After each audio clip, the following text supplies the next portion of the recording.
problema de alimentação. Enlevado na visão dos jardins prodigiosos, pedi ao dedicado enfermeiro para descansar alguns minutos num banco próximo. Lícias deixou de bom grado. Agradável sensação de paz me felicitava o espírito. Caprichosos repuxos de água colorida zigue-zavam no ar, formando figuras encantadoras. Quem observa esta colmeia imensa de serviço? Perguntei. É induzido a examinar numerosos problemas. E o abastecimento? Não tenho notícia de um Ministério da Economia. Antigamente, explicou o paciente interlocutor, os serviços dessa natureza assumiam feição mais destacada. Deliberou, porém, o atual governador atenuar todas as expressões de vida que nos recordassem os fenômenos puramente materiais. As atividades de abastecimento ficaram assim reduzidas a simples serviços de distribuição, sob o controle direto da governadoria. Aliás, a providência constitui medida das mais benéficas. Rezam os anais que a colônia, há um século, lutava com extremas dificuldades para adaptar os habitantes às leis da simplicidade. Muitos recém-chegados ao nosso lar duplicavam exigências, queriam mesas lautas, bebidas excitantes, dilatando velhos vícios terrenos. Apenas o Ministério da União Divina ficou imune de tais abusos. Pelas características que lhes são próprias, no entanto, os demais viviam sobrecarregados de angustiosos problemas dessa ordem. O governador atual, todavia, não poupou esforços. Tão logo assumiu obrigações administrativas, adotou providências justas. Antigos missionários daqui puseram-me ao controle de curiosos acontecimentos. Disseram-me que, a pedido do governador, vieram 200 instrutores de uma esfera muito elevada, a fim de se espalharem novos conhecimentos relativos à ciência da respiração e da absorção de princípios vitais da atmosfera. Realizavam-se assembleias numerosas. Alguns colaboradores técnicos de nosso lar manifestaram-se contrários, alegando que a cidade é de transição e que não seria justo nem possível desambientar imediatamente os homens desencarnados mediante exigências desse teor, sem grave perigo para suas organizações espirituais. O governador, contudo, não desanimou. Prosseguiram as reuniões, providências e atitudes durante 30 anos consecutivos.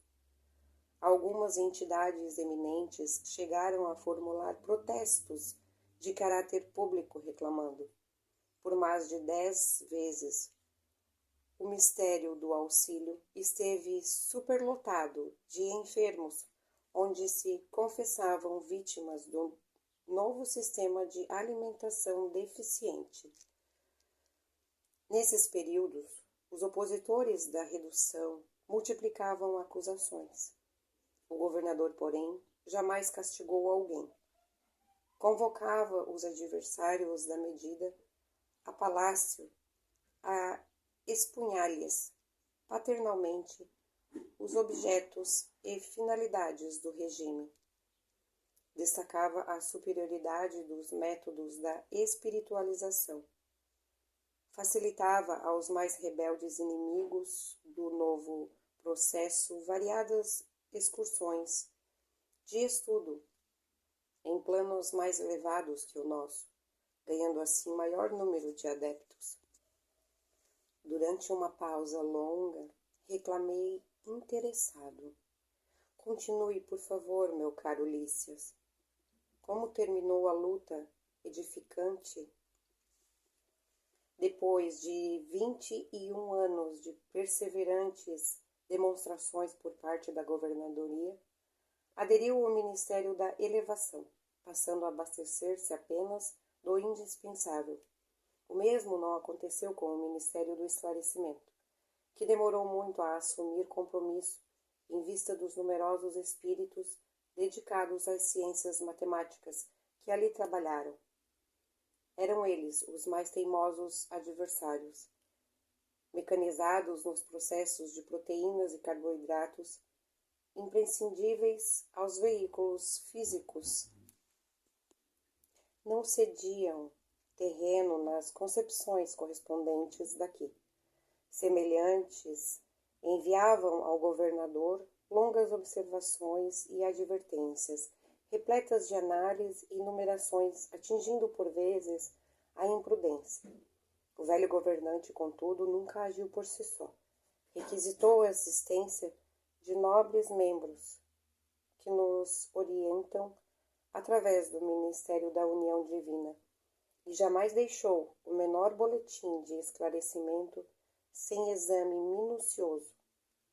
Enquanto argumentavam os cientistas e a governadoria contemporizava, formavam-se perigosos distúrbios do antigo Departamento de Regeneração, hoje transformado em ministério.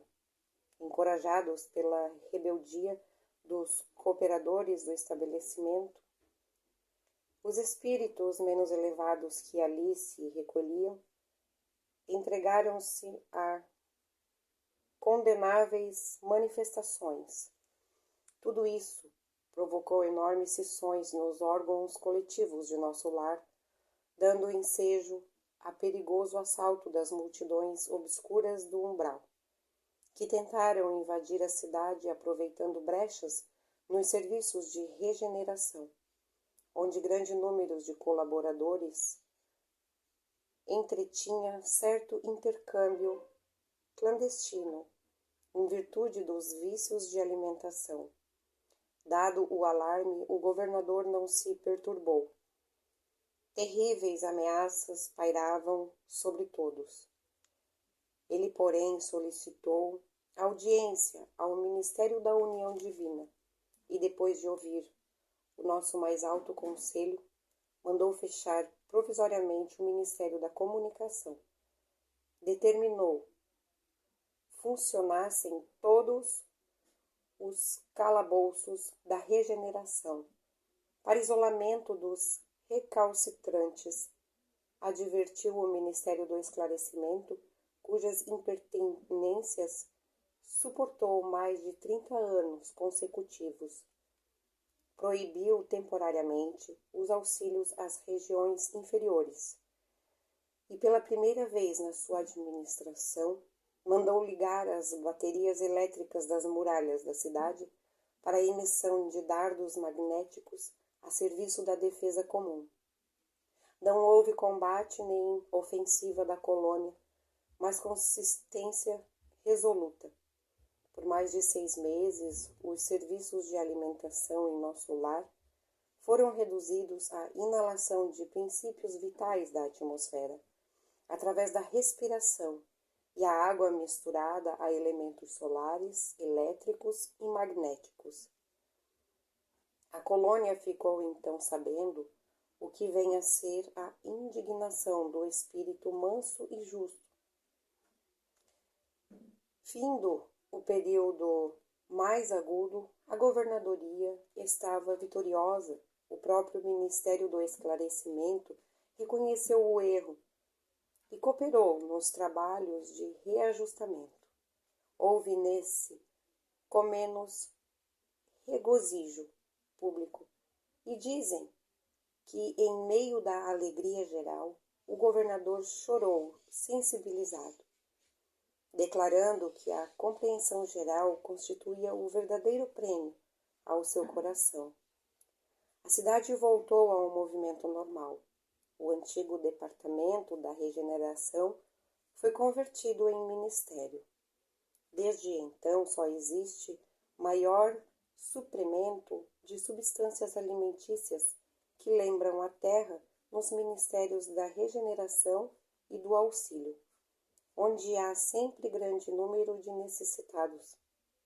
Nos demais, há somente o indispensável, isto é, todo o serviço de alimentação obedece à inexcedível sobriedade. Presentemente, todos reconhecem que a suposta impertinência do governador representou medida de elevado alcance para nossa libertação espiritual. E assim Lícias reduziu a expressão física e surgiu um maravilhoso coeficiente de espiritualidade. Lícias silenciou e eu me entreguei a profundos pensamentos sobre a grande lição.